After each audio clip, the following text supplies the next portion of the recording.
membela diri, membacakan pledoi, dan insya Allah ya Allah hari ini pledoi yang saya bacakan ini ditulis dengan tinta jiwa, tinta batin.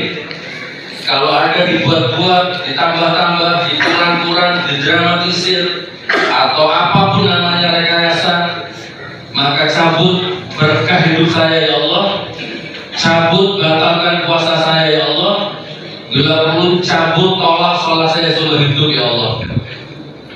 Jadi saya bertanggung jawabkan dari yang mulia. Saya mulai, saya ditangkap pada tanggal 13 Oktober dipanggil sebagai saksi dan dipanggil sebagai saksi. Dan sungguh di luar dugaan saya, setelah selesai dipanggil sebagai saksi, kemudian langsung tanpa jeda hari itu juga saya dipanggil naik dari status tersangka, bahkan langsung ditangkap dan ditahan di Rutan Bareskrim Jakarta. Tidak sesuai dengan janji ini, ngomong di telepon, yang penuh santun, penuh humanis. Gus Nur harus datang. Kalau Gus Nur tidak datang, gimana kita ada solusi terbaiknya? Dan datanglah. Jadi perlu yang majelis mulai ketahui, karena saya pada panggilan pertama saya tidak datang. Bentar ya. Alhamdulillah. Salam dulu. Panggilan pertama saya tidak datang, bukan saya menuntut, saya dilarang sama kuasa hukum. Gus Nur tidak datang. Bila kuasa hukum yang menemui penyidik, maka datanglah itu kuasa hukum. Lalu panggilan kedua diantarkan rumah oleh salah satu penyidik. Nah, terus saya ngobrol sama penyidik, namanya Pak Toto. Saya nggak mau tinggal-tinggal, saya sebut nama. Gus Nur tidak datang. Kita ada solusi terbaik di sini. Oke, kalau gitu saya datang Pak Toto. Insya Allah. Tapi jadi kuasa hukum melarang saya, dan saya hari itu mohon maaf ke kuasa hukum, saya membantah tidak harus datang, karena saya sudah ngomong langsung sama penyidiknya, sehingga saya kesana. Dan ternyata saya ditangkap hari itu juga, ya. Ditangkap tidak sesuai dengan janji penyidik, ngobrol di sini, mencari solusi terbaik. Intinya selesai hari itu juga saya diteruskan tahanan Bareskrim Jakarta dengan kedua kalinya. Isolasi kurang lebih 14 hari, dilarang komunikasi dengan anak istri, keluarga, bahkan semua napi yang ada di sini dikondisikan tidak boleh mendekati kamar saya, seolah-olah saya napi yang paling berbahaya. Oke, saya nggak mau bahas masalah itu, tapi intinya 14 hari pertama saya jalani di tahanan isolasi Bareskrim itu tanpa telepon anak istri, tanpa komunikasi dengan anak istri. Di situ saya mulai merasa bahwa ini episode kezaliman pertama yang saya alami. Saya bisa telepon ke anak istri, kalau dibuat sama penyidik baru saya bisa telepon, dan itu terbatas. Sampai cepat di sini awal dimulainya kezaliman yang saya rasakan. Saya merasa bicara, dirampok kehormatan dan kebahagiaan hidup saya. Belum terbukti bersalah, tapi sudah ditahan, isolasi, dan diputus komunikasi dengan keluarga. Tidak usah saya ceritakan secara detail Pak Hakim bagaimana rasanya melewati hari di Rutan Bareskrim selama 14 hari pertama. Kemudian episode selanjutnya, nah setelah 14 hari saya keluar dari isolasi, baru saya dapat kamar.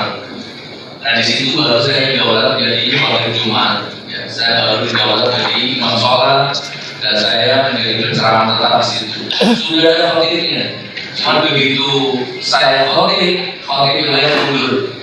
Allah alasannya, ini semua nonton ini orang-orang kabar akhirnya nonton insya Allah. Jadi begitu saya khotib jangan mundur, nggak mau selama ada Gus Nur silakan Gus Nur. Dan setelah saya khotib saya selalu dipanggil ke depan untuk makan siang bersama Karutan, Pak Imam, dan Kabar Taktih Pak Gatot. Kita ngobrol dengan kekeluargaan, Masya Allah. Salam hati Pak Imam, salam hati Pak Gatot ya. Anda orang tua saya, Anda baik kepada saya.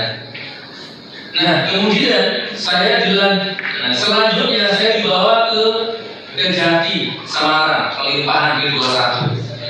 Dibawa ke Kejati Semarang untuk pelimpahan. Sekitar pukul 10 pagi saya berangkat dari Bareskrim Jakarta menuju Kejati Semarang. Agak lama acara pelimpahan di Kejati Semarang itu. Dari situ saya ketemu Pak Agur dan jaksa Pak Aprianto ini. Di situ kita ngobrol-ngobrol ya. Kemudian diputuskan saya akan dititipkan di Polresta Surakarta, Bareskrim Kejati Semarang, dan diputuskan saya dititipkan di Polresta Surakarta. Hari itu juga saya dibawa menuju Polres Surakarta. Nah, yang mulia, setelah sampai di Polresta Surakarta, belum 5 menit baru duduk, ternyata saya harus dikembalikan lagi ke Polda Semarang. Harus balik ke Semarang. Kuasa hukum protes waktu itu, ini kan justru capek nih, dari Jakarta ke Semarang, terus sekarang dibawa lagi ke Semarang, bagaimana? Tapi protes kuasa hukum dianggap angin lalu. Malam itu juga saya dibawa ke Polda Jateng, rutan Polda Jateng. Nah, jadi ini satu cermin koordinasi yang buruk ya, yang dolim, yang kembali saya rasakan, diseret ke sana kemari secara maraton, Jakarta, Semarang, kemudian kembali ke Surakarta, dan kembali lagi ke Semarang. Jadi saya betul-betul marah waktu itu ya. Kembali saya rasakan, belum terbukti bersalah, belum terbukti vonis pengadilan bersalah, saya sudah mengalami letih, lelah, lahir dan batin seperti itu. Bapak Majelis yang mulia yang saya hormati, di tahanan Polda Jateng, ini Polda Jateng nonton karena kemarin sempat ramai juga di medsos, Kabir Humasnya Pak Iqbal, ini video untuk Anda. Kembali saya dipaksa untuk menjalani episode kezaliman berikutnya. Mungkin bagi mereka bukan kezaliman, tapi bagi saya kezaliman. Diisolasi di sel yang lapis 2 pintu. Ya, digembok pintu pertama, digembok lagi pintu kedua. Tidak boleh tahanan mendekati saya. Saya hanya berdua sama Bambang Tio waktu itu. Ya, kurang lebih 10 hari atau 14 hari atau 10 hari terpisah dengan tahanan lain dan tetap dilarang komunikasi dengan istri. Saya protes keras dengan petugas karena diperlakukan seperti itu. Tapi lagi-lagi protesnya tidak dihiraukan. Jadi menurut orang-orang tahanan sana mungkin ini sistem. Ya udah begini aturannya, baju saya dilepas, saya disuruh pakai baju tahanan warna oranye itu dengan celana yang pendek yang sholat harus pakai itu. Sekali lagi saya protes. Karena hampir 10 hari, yang mulia 10 hari tanpa komunikasi dengan istri, ya digembok 2 lapis pintu. Dan tiba-tiba ada petugas namanya Pasri. Pasri pengen Pak Anda, salam takdim, Anda orang baik ya. Pasri menemukan saya di kamar, di sel. Maaf Gus, ada Twitter mengatasnamakan Gus Nur, pakai fotonya Gus Nur, namanya Gus Nur, dia menjelek-jelekan Jokowi dan memuji-muji Anies Baswedan. Setelah didetek sama Bareskrim, ternyata Twitter itu datang dari kamarnya Gus Nur. Saya diperiksa atasan, anak buah saya diperiksa atasan, dan saya nggak mau, jadi terpaksa Gus Nur saya isolasi. Lagi-lagi saya difitnah yang mulia. Saya seumur nggak pernah pakai Twitter. Ya, di kamar itu sudah nggak ada handphone, masih fitnah saya. Nah, selama kurang lebih 10 hari saya rasakan penderitaan kembali, bukan penderitaan. Nanti kalau saya menderita, dikira saya curhat, ya, dikira saya lemah. Tapi intinya tidak boleh ada istri diisolasi selama 10 hari. Difitnah punya akun Twitter, padahal tidak. Baru setelah itu saya dipindahkan ke kamar, ya. Mungkin sudah selesai masa karantinanya, saya dipindah ke kamar lagi. Yang ternyata tidak kalah memprihatinkan, sempit, kecil, dicampur dengan tahanan narkoba yang isi 9 orang. Karena itu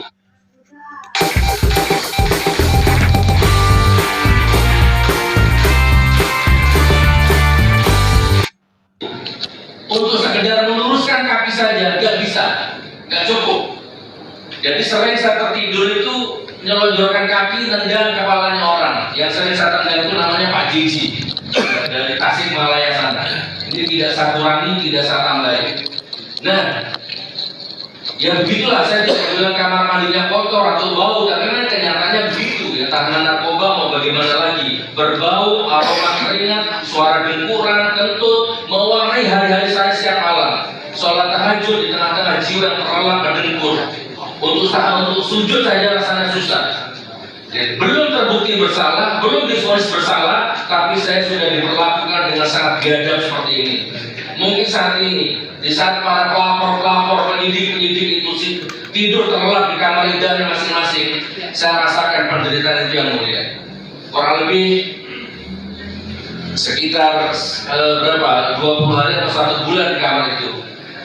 Baru kemudian saya dipanggil lagi sama petugas yang namanya Pak Sri. Jadi Pak Sri ini yang memang komunikasinya dengan saya baik. Saya dipinjami teleponnya, handphonenya, suruh teleponan istri saya. Dan di situ baru saya ngomong, Pak Sri, tolong pindah saya dari kamar itu. Itu bukan tempat saya. Itu ada orang lain bisa sholat berjamaah, kenapa saya nggak bisa? Pindah saya. Maka dengan kebijakan Pak Sri itu dipindah saya ke kamar. Yang konon kabarnya nggak pernah digembok pintunya. Dan di situ saya bisa sholat berjamaah. Tetapi lagi-lagi saya kaget, ternyata saya harus bayar 100.000. Ya, dan isi kamarnya 8 orang. 1 orang 100.000, berarti 800.000. Nah, ini juga salah satu praktek kotor ya. Ini juga salah satu praktek yang sebenarnya nggak boleh. Terserah mau dimutasi, terserah ya. Saya sudah nahan, tapi ini karena menentukan nasib saya dan keluarga saya harus belak-belakan. Dan saya berdebat lagi, ini pasal-pasal saya nggak mau sebut, saya nggak baca di sini terlalu lama.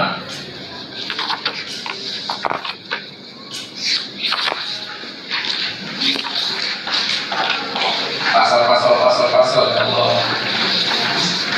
Tapi intinya gini yang mulia, intinya saya selalu dijerat dengan pasal ini, menebarkan kebencian antar suku, ras, agama, golongan, dan juga pasal menyebarkan berita bohong. 4 kali yang mulia saya selalu dijerat dengan pasal ini. Saya bertanya kepada penyidik, Pak Toto, kenapa kalau saya dilaporkan selalu diproses dengan cepat? Pelapornya, pasalnya juga sama, relatif orang-orang itu saja. Begitu saya dilaporkan, langsung diproses secara kilat, langsung dijadikan tersangka, langsung ditahan. Kemudian penyidiknya menjawab begini, Pak Toto, Anda menjawab begini kepada saya. Ya karena ibarat Gus Nur itu mencuri, ditangkap, diproses, ya pidana, disahkan pengadilan dan Gus Nur ditangkap dan Gus Nur bebas. Gus Nur mencuri lagi, ya ditangkap lagi. Di Pak Toto, Anda jawab seperti itu ke saya. Sakit rasanya hati ini ya. Jadi argumen penyidik ini saya jawab, tapi kan saya bukan pencuri Pak. Kenapa Bapak pakai analogi seperti itu? Ya. Terus Gus Dur kenapa pakai mubahalah? Sekarang apa perlu mubahalah? Seandainya ada CCTV gimana? Loh kalau ada CCTV nggak perlu mubahalah. Ya sudah, percaya saja sama CCTV. Saya sudah selalu debat begitu dengan penyidiknya. Tapi begitulah argumennya, tidak nyambung, cacat moral. Saya seolah pencuri. Apa yang saya curi Pak? Siapa curi? Siapa yang saya curi? Barang apa yang saya curi? Beda analoginya, nggak nyambung. Tapi itulah penyidik. Ngomong sama penyidik sama dengan ngomong sama tembok. Apalagi di otak penyidik itu kan sudah Gus Nur harus salah, pasti salah, wajib salah. Ya sudah, nggak apa-apa. Begitu kurang lebih Pak Hakim, 4 kali saya sidang pertama di Surabaya, nanti satu Pasuntas, sidang kedua di Palu, sidang ketiga di Jakarta, bahkan waktu itu JPU-nya Pak Agung yang sekarang hadir alhamdulillah, dan sekarang disidang lagi di sini.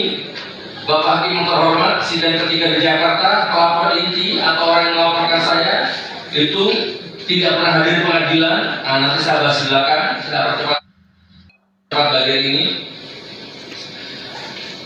Oke, jadi waktu di Jakarta itu pencemaran, kemarin kan jaksa penuntut umum menjelaskan bahwa saya sering menyerang rezim Jokowi, nanti saya bahas ya. Jadi perlu diketahui kasus saya di Jakarta itu pencemaran nama baik NU. Nanti di bab lain saya jelaskan secara detail. Pelapor intinya tidak pernah datang di pengadilan, yang sekarang jadi Menteri Agama. Dia yang laporkan saya, ya. Dia yang merasa dicemarkan namanya, tidak pernah hadir di pengadilan. Jadi dipanggil sama hakim sampai 5 kali. Panggilan pertama manggil, kedua, ketiga, keempat manggil. Pak Agung saksinya. Mana Pak Jaksa? Kalau nggak pernah datang prinsipal ini kan kasihan terdakwa yang sidangnya ditunda-tunda terus. Jaksa menjawab, sudah kami panggil secara patut yang mulia, tapi nggak pernah hadir. Itu pun saya debatkan dengan penyidik yang namanya Mas Tuki. Ya, dia yang ngetik, yang mau wawancari saya. Mas Tuki, kasus yang di Jakarta saja, pelapornya nggak pernah datang. Masa ini belum diproses lagi?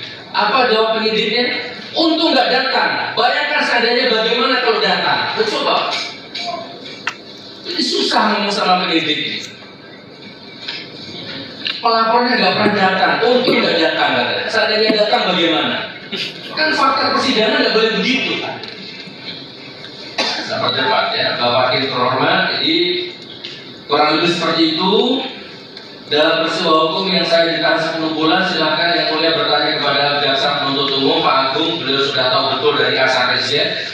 Oke, Bapak Hakim terhormat, di sisi yang lain saya juga pernah difitnah. Saya sering dicemarkan ya, nama baik saya di luar batas nilai-nilai normal. Gus Nur anjing, Gus Nur pedus, Gus Nur dajjal, Gus Nur pernah nyusup di lokalisasi pelacuran dan seterusnya. Sampai detik ini, kalau Anda mau buka itu di medsos itu, ada berapa ribu buzzer yang menjelek-jelekan saya itu. Setiap menit, setiap detik.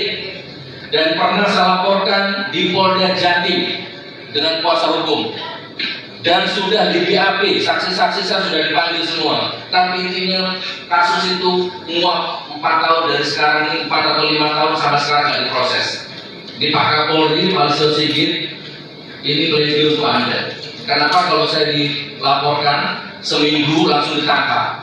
Begitu saya melaporkan 4 tahun, 5 tahun tidak ada proses. Saya cinta polisi ya. Anda boleh cek bagaimana selama saya di rutan Surakarta sini, ada Kapolri, ada Paksi Muda, apa yang sudah saya lakukan di tahanan di rutan Polresta Surakarta sini, Anda bisa cek. Ya, insya Allah, saya nggak boleh cerita di sini. Bapak Hakim yang saya hormati, insya Allah saya orang yang taat hukum. Saya ini orang yang 100% waras dan punya kesadaran penuh dan siap bertanggung jawab jiwa dan raga atas apapun yang saya lakukan. Dan yang pasti saya adalah orang beriman.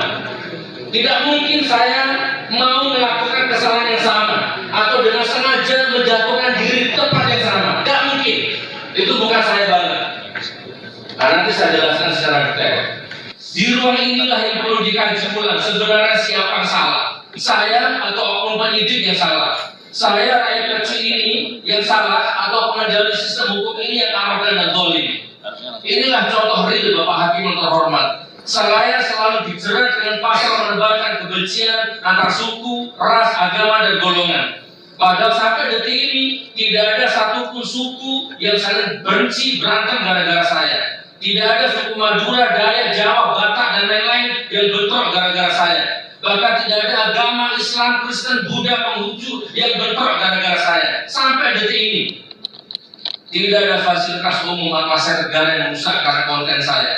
Dan kalau mau adil dan jujur, banyak pejabat publik dan buzzer yang statementnya atau konten videonya membuat ricuh di mana-mana, demo di mana-mana, onar di mana-mana, tapi mereka tetap bebas, tidak diproses hukum seperti saya.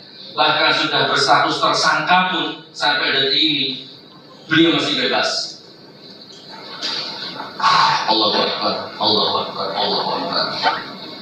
Bapak Hakim yang terhormat, dari peristiwa hukum keempat yang saya alami, yang saya terima dari sidang Surabaya, Palu, Jakarta, dan sekarang di Solo, kerugian materi dan non materi yang saya derita.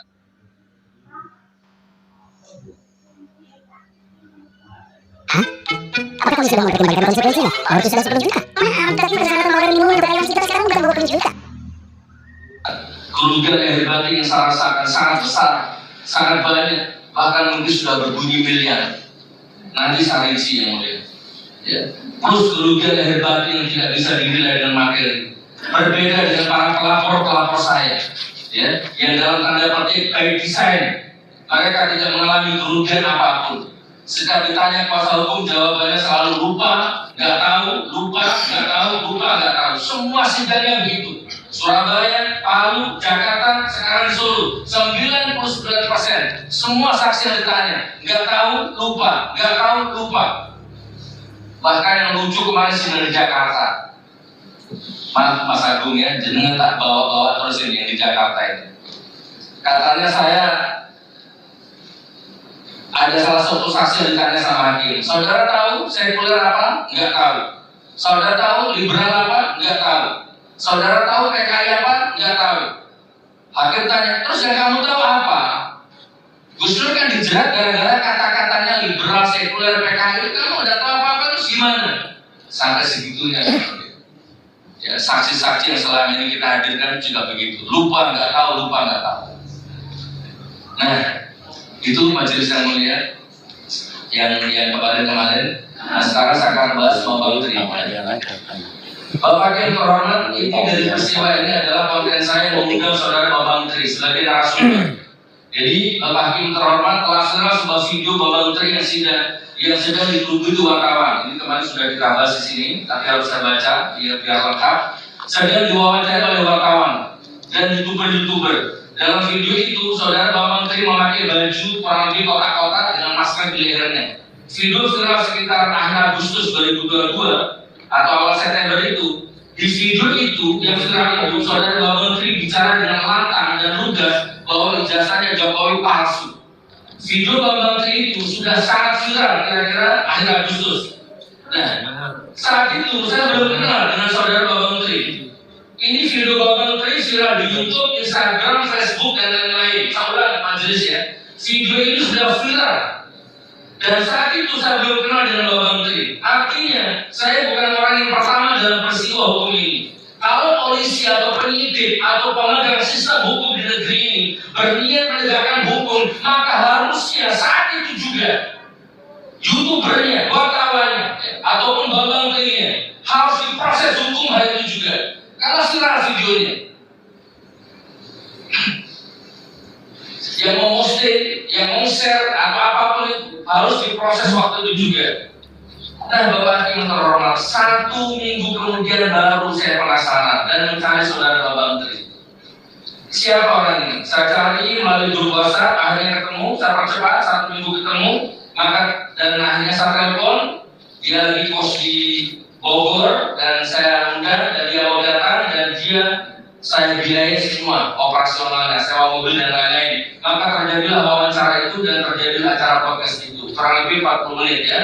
Bambang Tri menjelaskan lantang investigasinya tentang ijazah Pak Jokowi yang menurut Bambang Tri palsu. Saya melakukan ini bukan karena mau kudeta atau menimbulkan keonaran, wahai saudara jaksa. Justru saya melakukan ini karena saya merasa punya tanggung jawab ya, supaya video Bambang Tri ini tidak menjadi bola api, bola fitnah, bola ghibah, ya bola salju yang liar di masyarakat. Ini harusnya menjadi tanggung jawab polisi waktu itu. Ya, ditangkap waktu itu harusnya, diproses, walaupun tidak ditangkap ini diproses ya.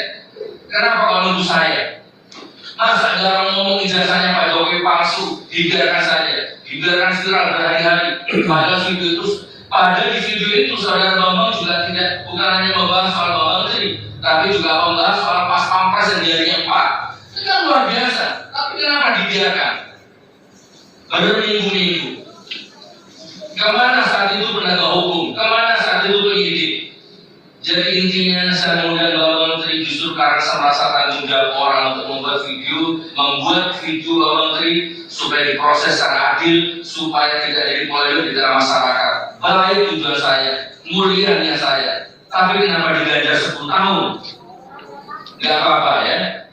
Saya ingin memberikan informasi yang utuh dan detail kepada masyarakat. Nah, di ending wawancara antara saya dan Bambang Tri, saya tutup dengan 2 hal. Saya katakan kepada saudara Bambang Tri, saya ini antara percaya dan tidak percaya. Bahkan mungkin umat banyak yang tidak percaya. Bagaimana seandainya Anda saya sumpah? Sempat terbesit beberapa detik di pikiran saya. Ini jangan-jangan Bambang Tri nolak. Kalau Bambang Tri nolak, bagus ya. Berarti videonya semakin viral kan? Maka selesai. Ternyata kaget saya. Ternyata Bambang Tri-nya mau, siap, sama diubah hal. Dan dengan keyakinan saudara Bambang Tri ternyata menyanggupi dan berani, maka terjadilah ubahan tersebut. Untuk bab ubahan nanti ya saya bahas bab ini. Sampai di sini saya tegaskan lagi yang mulia bahwa saya ini bukan YouTuber atau konten kreator atau penggiat media sosial yang pertama kali mewawancari Bambang Tri.